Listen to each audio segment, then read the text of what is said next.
안녕하세요. 소년심판, 소년재판의 신 혜성 변호사입니다. 오늘은 소년재판과 가장 밀접한 관계에 있는 사건들, 가정법원에서 다루는 사건들 중에서 가장 밀접한 관계에 있는 아동보호 사건, 가정보호 사건에 관해서 한번 얘기를 해볼까 합니다. 가정법원에서 다루는 보호 사건에는 크게 세 가지 종류가 있어요. 그게 하나가 소년재판, 제일 잘 알고 계시는 소년사건이 소년보호사건입니다. 정식 명칭은. 그리고 그 다음에 가정보호사건, 아동보호사건, 이렇게 세 가지의 보호사건이 있어요. 그래서 서울가정법원에서는 이 보호사건을 다 한 재판부에서 재판을 합니다. 가정보호사건은 쉽게 말하면 가정폭력, 아동보호는 쉽게 말하면 아동학대라고 생각하시면 됩니다. 이게 왜 이렇게 밀접한 연관이 있을까요? 제가 지난 영상에서도 말씀드렸듯이 소년의 문제는 소년 하나만의 문제가 아니기 때문입니다. 들여다보면 그 집안에 사실 좀 문제가 있어서 아이가 비행으로 빠진 경우가 많아요.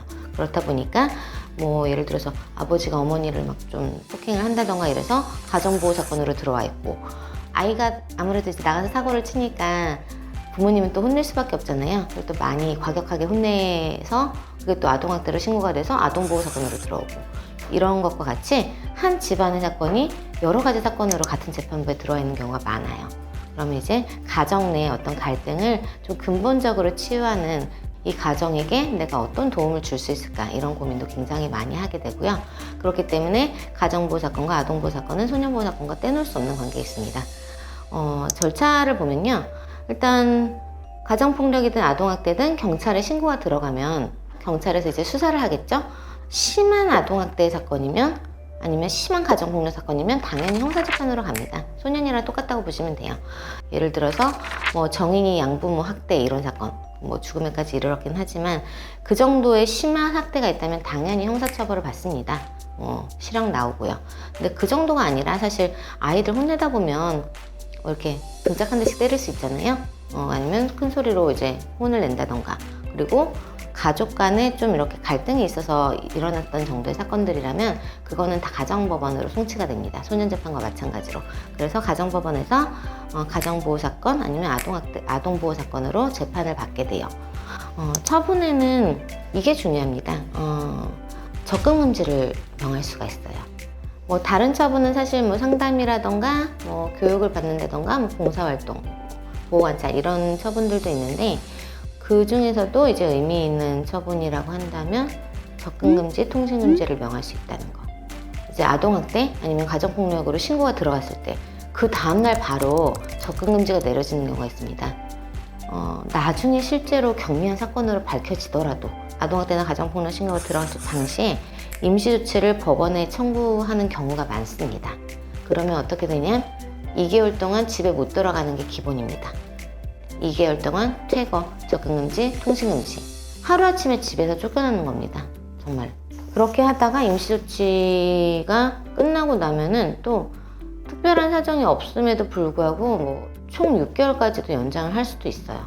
원래는 정말 어떤 위험성이 있기 때문에 이런 조치가 생긴 거고, 혹시 모를 사고에 대비해서 굉장히 엄격하게 제한적으로 활용되어야 되는 제도잖아요. 문제는 이게 악용됩니다. 이런 걸 알고 있기 때문에 충분한 조사를 하지 않고 바로 집에서 쫓아낼 수 있는 제도다 보니까, 예를 들어서 내가 이혼을 하고 싶어요. 근데 우리나라 이혼 제도는 상대방이 유책이어야만, 나쁜 사람이어야만 이혼을 할 수가 있거든요. 그러니까 이제 보고 있다가 좀 배우자가 아이를 심하게 혼내는 것 같다, 이러면 바로 신고를 한 다음에 임시조치를 받아듣는 겁니다. 그러면 배우자는 하루아침에 집에서 쫓겨나는 셈이 되죠. 그렇게 악용되는 사례가 있는데, 아까 말씀드린 것과 같이 사실 혹시나 모를 어떤 위험성 때문에 임시조치가 한 번 나오면은 이제 2개월 동안 유지되는 게 대부분이고, 아니면 연장 신청 들어오면 연장되는 게 대부분이고, 중간에 취소되는 경우는 거의 없어요. 그래서 어떤 제도라는 게 항상 양면이 있는 것 같아요. 필요해서 만들어진 제도이지만 항상 이렇게 악용될 가능성이 있다는 것도 가정법 판사들도 충분히 알고 있고, 그래서 굉장히 사실 고민이 되는 어떤 영역 중에 하나가 보호사건이 아닌가 싶습니다. 오늘은 가정보호사건, 아동보호사건, 쉽게 말하면 가정법원에서 재판하는 가정폭력과 아동학대 사건에 관해서 이야기를 해봤고요. 예, 더 궁금하신 게 있으시면 댓글이나 이메일로 문의 주시면 답변을 드리겠습니다. 구독과 좋아요, 알림 설정 부탁드리고요. 소년심판, 소년재판의 신 혜성 변호사였습니다. 안녕.